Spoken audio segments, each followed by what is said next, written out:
Selamat malam saudara-saudari yang terkasih.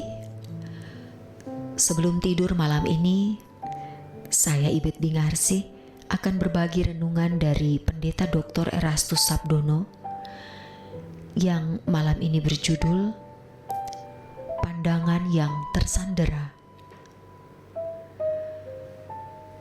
Banyak teolog hari ini tidak mempertimbangkan bahwa pandangan para teolog masa lalu dan keputusan-keputusan konsili sangat dipengaruhi oleh keadaan zaman pada waktu itu. Tentu saja berbagai unsur ikut mempengaruhi keputusan-keputusan tersebut, baik unsur politik, nafsu ingin berkuasa dalam pemerintahan atau gereja dengan segala ambisi, serta berbagai faktor lain. Kenyataannya, sejarah gereja mencatat dalam pertemuan-pertemuan para pemimpin gereja terjadi perdebatan-perdebatan yang bernuansa permusuhan.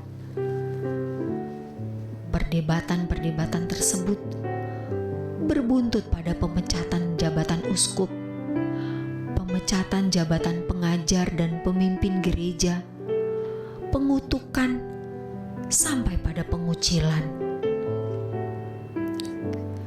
Tidak sedikit mereka yang dianggap salah dinyatakan sebagai sesat dan dikutuk.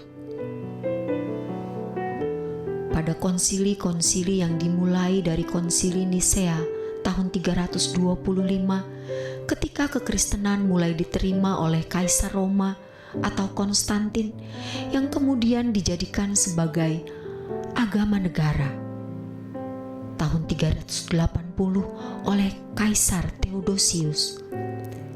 Hal-hal yang terkait dengan Tritunggal dan Kristologi menjadi pokok masalah utama atau agenda penting yang mewarnai konsili-konsili tersebut dan yang menimbulkan pertikaian serta berdampak pada perpecahan. Hal ini menunjukkan bahwa mereka terjebak dalam kehidupan Kristiani Allah dalam fantasi. Allah hanya dinalar, bukan dialami. Menyinggung sekilas konsili Nisea demi menentukan pandangan jujur mengenai isi Alkitab perlu dikemukakan di sini. Setelah masa aniaya surut, khususnya setelah pemerintahan Kaisar Diocletianus, terjadi pergeseran dalam kehidupan orang-orang Kristen. Orang-orang Kristen, terutama para pemimpinnya, lebih fokus pada perdebatan-perdebatan doktrin. Hal ini sampai ke telinga Kaisar Konstantinus. Kaisar sebelumnya, Kaisar Diocletianus, memiliki kegagalan atau kelemahan dalam pemerintahan, yaitu untuk menyatukan kekaisaran Roma yang wilayahnya memang sangat luas. Kericuhan yang menimbulkan perpecahan di kalangan orang Kristen yang pada waktu itu sudah memiliki pengaruh kuat di masyarakat dipandang oleh Kaisar Konstantinus sebagai bahaya bagi negara. Kaisar Konstantinus mengumpulkan para tokoh atau pemimpin Kristen untuk berunding di kota kecil Nisea yang letaknya berdekatan dengan Konstantinopel demi persatuan masyarakat Roma, bukan demi kebenaran Alkitab. Konsili ini sendiri hanya dihadiri oleh 300 pemimpin Kristen yang konon sebagian tidak memahami teologi Alkitab. Dari hampir sekitar 2.000 pemimpin Kristen dan teolog yang pada waktu itu ada. Kaisar sendiri pada waktu itu belum dibaptis dan tidak menguasai teolog Kristen. Demi menyatukan pemerintahannya, ia berpihak kepada Athanasius. Kaisar sendiri sebenarnya tidak tertarik dengan urusan doktrin. Dirinya sendiri juga sebelum meninggal dibaptis oleh Eusebius yang sepaham dengan Arius, yang mewarisi ajaran Origenes, lawan dari Athanasius. Harus diakui bahwa hasil keputusan konsili lebih untuk kepentingan politis daripada menegakkan kebenaran Alkitab. Semua hal di atas menjadi peta buruk bagi wajah kekristenan dalam sejarah gereja. Sebab Tuhan tidak mengajarkan bentuk perdebatan, permusuhan, bahkan sampai pengucilan dan kutukan. Tidak mengherankan kalau gereja pada waktu itu tidak bisa menyelamatkan masyarakat Roma dari kebobrokan moral serta keruntuhan pemerintahannya. Walau pada waktu itu Roma sudah mulai dikristenkan. Sejak memasuki abad kelima, gereja mengalami masa kegelapan.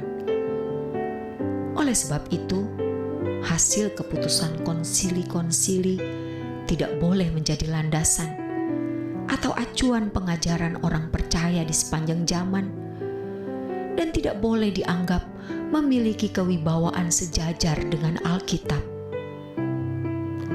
Sebab telah terbukti, hasil keputusan konsili tidak membuat orang Kristen memiliki percaya atau kehidupan Kristiani yang benar, malah memasuki masa kegelapan gereja. Banyak teolog telah berhenti menggali kembali Alkitab sebagai narasumber satu-satunya yang seharusnya menjadi landasan, acuan, dan anchor utama dalam menggali kebenaran ajaran gereja. Sejatinya, dalam menggali kebenaran, seorang teolog harus melandaskan pandangannya dari Alkitab sebagai sumber satu-satunya yang valid, lebih dari pandangan para teolog dan hasil keputusan konsili-konsili sebelumnya.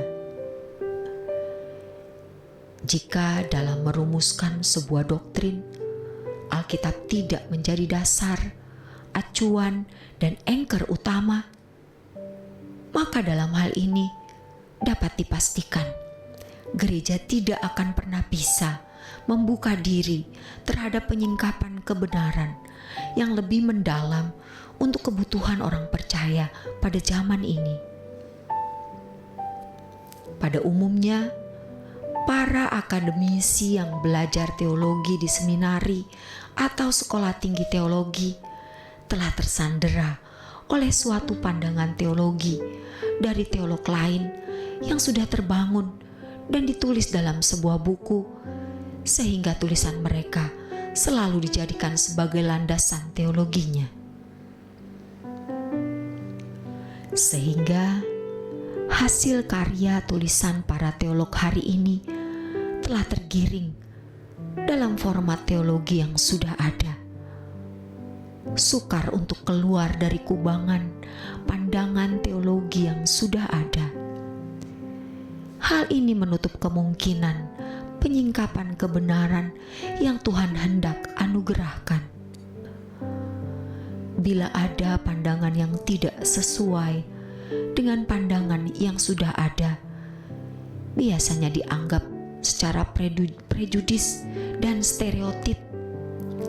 Tidak jarang yang kemudian dihakimi dan dinyatakan sesat tanpa diverifikasi, tanpa menggunakan verifikasi yang memadai, mendalam, jujur, cerdas, dan teliti.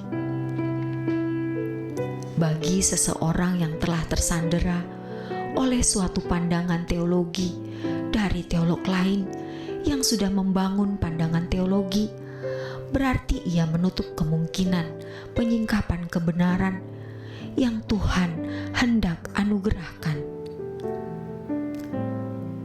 Demikianlah renungan malam kali ini. Kiranya renungan ini menjadi berkat bagi kita semua.